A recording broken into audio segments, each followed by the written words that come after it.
సూర్యుడి సెలవని అలసిపోయేనా, కాలమే శిలవలే నిలిచిపోయేనా, మనిషి మనిషిని కలిపిన ఓ ఋషి,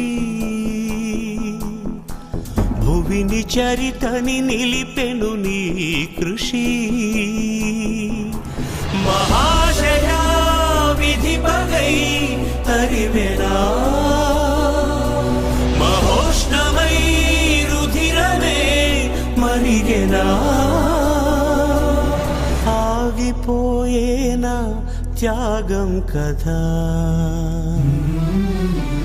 ఆదమరిచేనా దైవం వృధా. సూర్యుడి సెలవని అలసిపోయేనా, కాలమే శిలవలే నిలిచిపోయేనా.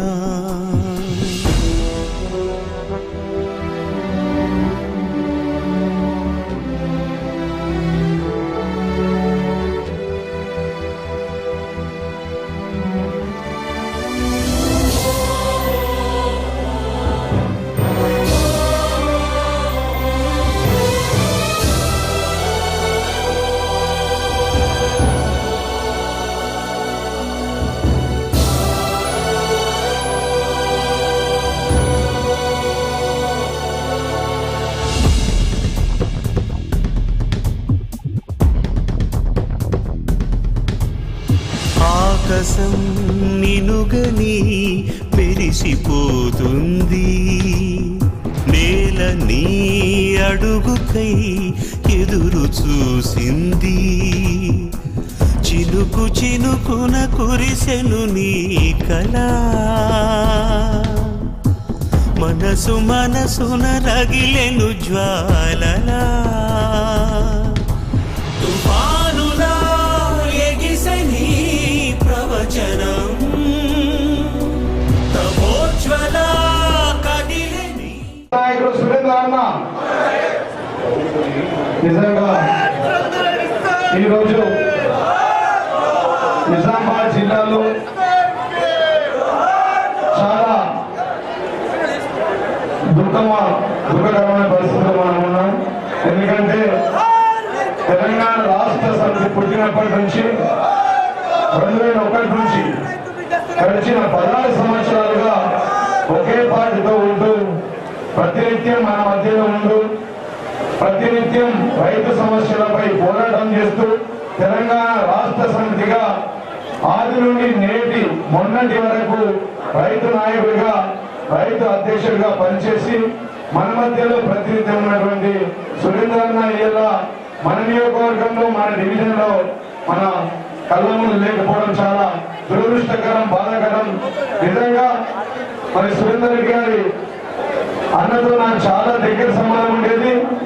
2006 నుంచి మొదటి నుంచి ఉండే సంబంధాలు కానీ 2006 నుంచి పార్టీలో దాదాపుగా 10 సంవత్సరాలు ప్రతినిత్యం ఏ ప్రోగ్రాం గురించి అయినా కానీ రైతుల సమస్యల విషయంలో కానీ మేము మాట్లాడేది, అన్న ఎప్పుడైనా కలిసినప్పుడు అన్న మీ ఆరోగ్యం ఎట్లుందంటే ఆయన చెప్పే మాటలకు నాకు డబుల్ స్పీడ్ వచ్చేది. చూస్తే అన్న ఏం జీవన్ నా ఆరోగ్యం గురించి మాట్లాడతావా, నీకంటే పవర్ఫుల్ ఉన్నా చాలా డైనామిక్ గా ఉన్నా అనేది. ఆయన వేషధారణలో ఆయన ఏవైతే ధోతి ఆ పంచ కట్టుకొని నడుస్తూ ఉంటే లోపల ఏమన్నా కొద్దిగా అనారోగ్యంగా ఉన్నా కానీ ఆయన చూస్తే అసలు ఆయన లోపల కానీ ఎప్పుడు అనారోగ్యంగా ఉన్నట్టు కానీ ఏదైనా ప్రాబ్లం ఉన్నట్టు కానీ ఎప్పుడు కనబడేది కాదు. మెరిసే దుస్తులలో రైతు అంటే ఇటు ఉండాలి అనే విధంగా చూపించే విధంగా మరి సురేంద్ర అన్న ఉండేది. ప్రతినిత్యం ప్రతిరోజు జనం మధ్యలో ఉండే. నాకు తెలిసిన నా వయసు 30-39 సంవత్సరాల్లో 30 సంవత్సరాల నుంచి సురేంద్ర అన్నని చూస్తా ఉన్నా. నేను స్టూడెంట్ గా ఉన్నప్పటి నుంచి చూస్తా ఉన్నా. ప్రతి గ్రామంలో ఆయనకున్న ఒక ప్రత్యేకత ఏంటంటే ఏ గ్రామానికి పోయినా కానీ ఒక 10 నుంచి 20 మంది రైతులను పేరు పెట్టి పిలిచే గొప్ప నాయకుడు ఆయన. అట్లాంటి సురేంద్ర అన్న మాకు కూడా రాజకీయంగా చాలా అడ్వైజ్ ఇవ్వడం జరిగింది.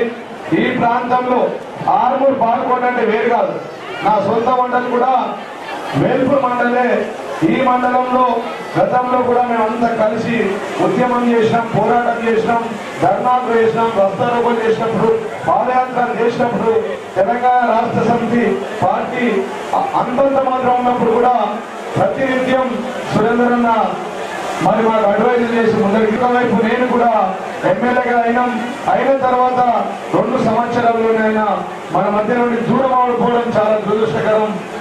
చాలా బాధపడుతూ ఉన్నాం. అట్లాంటి సురేంద్రన్న మా మధ్య లేకపోవడం, గతంలో మా రవీంద్రన్న జిల్లా అధ్యక్షుడు ఉన్నప్పుడు, తన రైతుల అధ్యక్షుడు ఉన్నప్పుడు, అనేక రైతుల పోరాటం జరిగినప్పుడు, ఎర్రజొన్న రైతులకు ఆమరణ దీక్ష వేసినప్పుడు సురేంద్రన్న ముఖ్యమంత్రి గారు వచ్చినప్పుడు ఆ వేదికపై ఉండి ముఖ్యమంత్రి గారితో ఉండి మరి అనేక సార్లు రైతు సమస్యలపై కూడా పోరాటం చేసిండు. అట్లాంటి వ్యక్తి ఇలా మన రైతుల మధ్య లేకపోవడం రైతులకు ఎంతో నష్టంగా మేము భావిస్తూ ఉన్నాం. వారితో పాటు మా మండల అధ్యక్షుడు మిట్టపల్లి గంగారెడ్డి గారు మాజీ, వారు కూడా మేమంతా కలిసి ఉన్నాం. ఆయన గుర్తులు చాలా ఇప్పటికి మేము మర్చిపోలేకపోతామని చెప్పి సందర్భంగా తెలియజేస్తూ ఈరోజు మరి అన్నగారు ఏనుగు రెడ్డి గారు సీనియర్ ఎమ్మెల్యే గారు వారిని 2 నిమిషాలు మాట్లాడాల్సి కోరుతున్నాం.